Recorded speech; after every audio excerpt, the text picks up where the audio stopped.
Now the point is it's only proper kalau authorities investigate lah kan. Apa 1G ni kata kan. Kalau dia tipu, go after 1G lah. Tapi kalau betul then rakyat deserves an explanation. Kenapa the biggest kleptocrat dapat layanan istimewa kat penjara? So maknanya what this government is what? This government is kerajaan kleptocrat lah ya. Because now you bagi special VIP treatment to kepala kleptocrat. So decide, what is this government?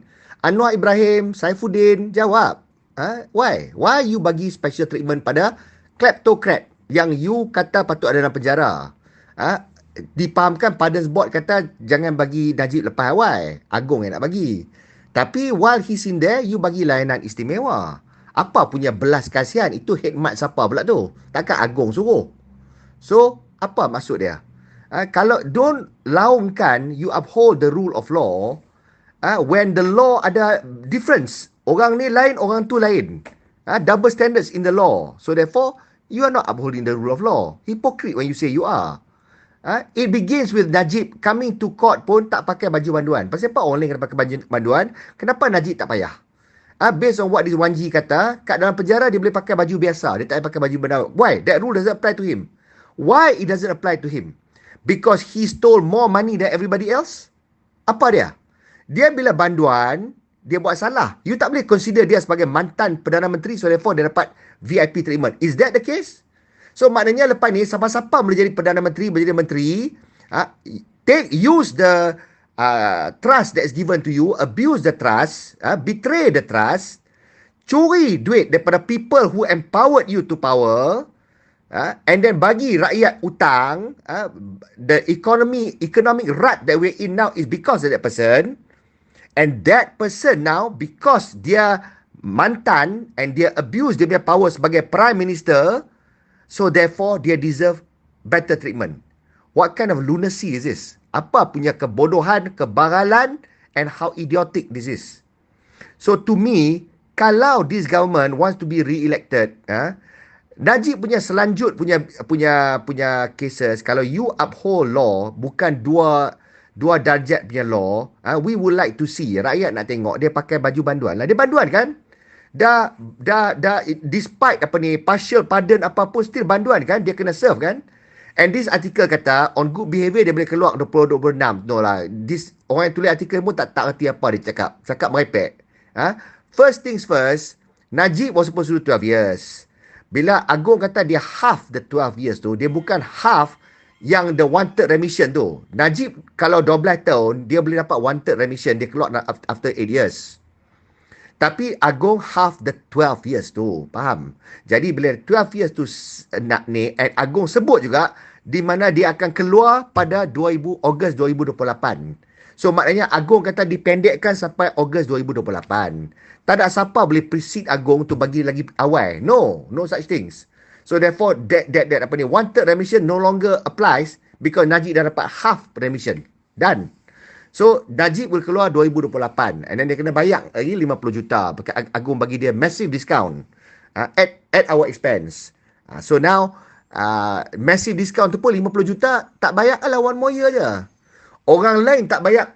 Kalau saya Sadiq tak bayar 10 juta tambah berapa tahun? 5 tahun ke apa kan? Tapi Najib tak bayar 50 juta. Dia ada inverse punya ni. Agong come up with the law 1 tahun je. Dia patut kalau 10 juta 1 tahun, 50 juta 5 tahun lah kan? Logik kan? Proportionate. Tapi tak terbalik. 50 juta kau tak buat, tambah setahun. Tapi in Syed Saddiq punya case, tak bayar 10 juta, tambah 5 tahun. Nampak? Undang-undang pun lain. Pasal judge buat lain punya undang-undang. And Agong boleh ubah undang-undang tu pula. So tak tahulah bila bar nak challenge ni, nak challenge Pardons Board punya decision ke. Pardons Board punya decision, Najib tak diberi hukuman. Yang nak bagi is YDPA. Agong yang nak bagi sangat tu. Dia rasa belas kasihan. Agong dia lebih kasihan pada pencuri. Dia tak kasihan kat rakyat. So dia dah decide macam tu. So dia rasa patut bagilah pada khidmat dia wajar dan munasabah. Dia kata. So Pardons Board tak berani nak sanggah King. So bila tak berani sanggah King, dah benda tu jadi macam tu lah. So Najib dapatlah dia punya commutation tu. And dia punya hukuman 6 tahun kurang daripada 7 tahun orang yang curi petai. So this is Malaysian law lah. And foreigner nampak, investor nampak. Lepas tu kita heran, pasal apa kita punya ringgit rendah? There is no integrity on kita punya law, kita punya ekonomi, kita punya enforcement. Sampai sekarang Najib pergi ke court pakai Armani suit. So to me, apa tu? Kalau orang banduan lain dia nak pakai Armani suit, bagi tak? Kenapa dia tak boleh? Pasal dia tak curi sebanyak mana. Dia tak jago macam Najib curi sampai 42 bilion. Is it? So to me, hipokrit lah. Kalau kita punya madani government ni nak kata, uphold the law semua, belah sini pun kita investigate, belah sana pun kita investigate, sini pun kita prosecute corruption, tak ada compromise. Pasal apa ada compromise on this particular bapak corruption ni? How come? Agong sekarang ni kata apa about this? Dia okey pula. Dia pun okey kah? Kalau you are after corruption, pasal apa satu kes yang paling foremost corrupt ni, yang tu dia ada layanan istimewa. Apa dia buat to earn that? Jadi to me lah, I tengok lah sampai ujung, sampai time nak elect, I will evaluate balik lah. Because kalau opposition pun tak nak beza 2x5 ataupun teruk, they don't even qualify to be opposition, then no choice kena vote balik lah Madani government. Tapi kalau the rest macam viable, macam okay, and this Madani government, apa yang benefit dia? Dia try nak benefit B40, kerana B40 pun sakit. T20 dok kena sebat saja, dengan tax, dengan removal of subsidies. M40 tak dapat apa banyak good news pun. Ringgit teruk perundum, GST bot naik, elektrik dok naik, semua nak. So therefore there is no good news for rakyat pun. Tak ada. Teruk saja. So therefore there is no good reason to say, we must vote this government again. Tak ada. Government has not given a reason. But tak apalah, government ada 3,5 tahun lagi kan. Do lah whatever you need to do to give us a good reason to want to vote you back again. Tapi in the meanwhile, opposition pun better backup lah. Show that you can be a good opposition. Highlight isu-isu semua. Show that you can be a viable government. Tapi punyalah racist, punya bodoh. Tapi lah ni opposition pandai lah, dia senyap kan. Dia bagi Akmal buat bodoh. Be the stupid one in the government. So Madani government jadi laughing stock. Opposition pandai lah, shut up je lah. Biar senyap je.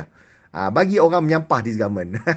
Pandai opposition pun. Jadi kalau if the trend continues, opposition jadi the favourite punya parti lepas ni, tukar government, Anwar jangan kata orang tak bagi dia peluang lah. You jadi kerajaan, apa you buat? Kak Najib you duk bagi lagi favor. To me, kalau betul-betul you nak reform, you make sure semua sama rata lah as far as hukuman penjara is concerned. The layanan pun sama, and we want to see it. It's not just good enough to be fair. You have to be seen to be fair. Right now this government doesn't care to be seen to be fair. Banyak lip service saja. What we see is something else. We see people like Najib pergi ke court from penjara, naik pun tak naik kereta biasa, dia naik special punya kereta. Dia keluar, dia ada VIP treatment. Selagi ada benda tu, this government better not talk about reform. Orang bagi middle finger. Kalau nak change, now's the time to change. Kalau tak mau change, tak apalah. We see and we know what this government about. Keluar cerita macam 1G ni semua, ada kata dah. Everything in the dark will eventually come out to the light. You can never hide it. Orang akan tahu. At least now kita tahu dia kat penjara, tapi cuma dia, it's like a holiday home lah. Dia cuma tak lebih mana. Macam tu Najib nak keluar. Because if it's not really penjara, dia tak akan sibuk lah nak try to buat review sini, pardon sini semua. Dia tak akan try macam-macam. Dia pun lemah juga duduk situ. Tapi kenapa lain banduan lagi restricted dalam tu, dia lagi senang. Dah lah kurang dia punya jail term jadi setengah. Setengah tu pun dia comfortable kat situ. So to me, itukah punishment untuk orang yang kibau duit negara berbilion-bilion? Itukah punishment untuk mantan Perdana Menteri yang abuse dia trust, instead jadi Perdana Menteri untuk membangunkan negara, dia Perdana Menteri yang sakau duit negara and bagi tambah utang negara. Jadi yang opposition, yang lawan yang tu, yang guna right on that to win the government, to become government, yang tu lah ni protect that crook. Yang tu bagilah ni special treatment. To me, I dengar pun bulan puasa pun aku marah dengar. Because to me, you treat us rakyat as fools. Is that what you think we are? You just expect to buy. In the meanwhile, you make us bayar macam-macam. Tambah tax ini, tambah ini naik, tarif ni naik, remove subsidi ni.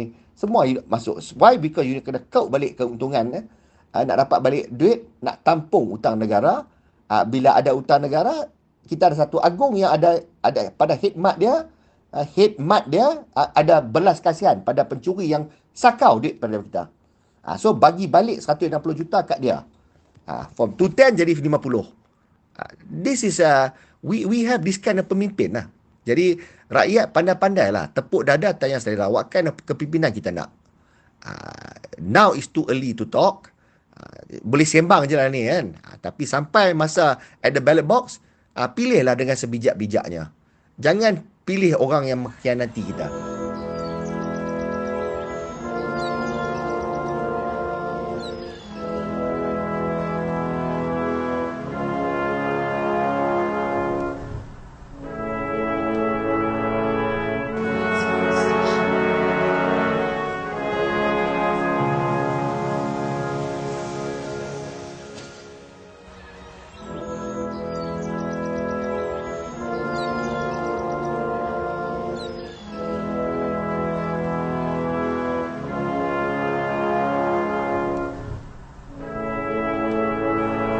If you have any interesting ideas that can help build a better Malaysia, please put them in the comment section. And if you haven't subscribed, do subscribe. The subscription is free. You don't have to pay money. And we don't, YouTube doesn't give us your information. So there's no list of subscribers. I just know the number of subscribers, but no information about who the subscribers are. And we are not monetized, so there's no advertisements. When you click on our videos, you straight away watch our videos. You don't have to see annoying ads. Anyway, now please subscribe if you haven't done so, and please share our videos far and wide. Terima kasih. Wassalam.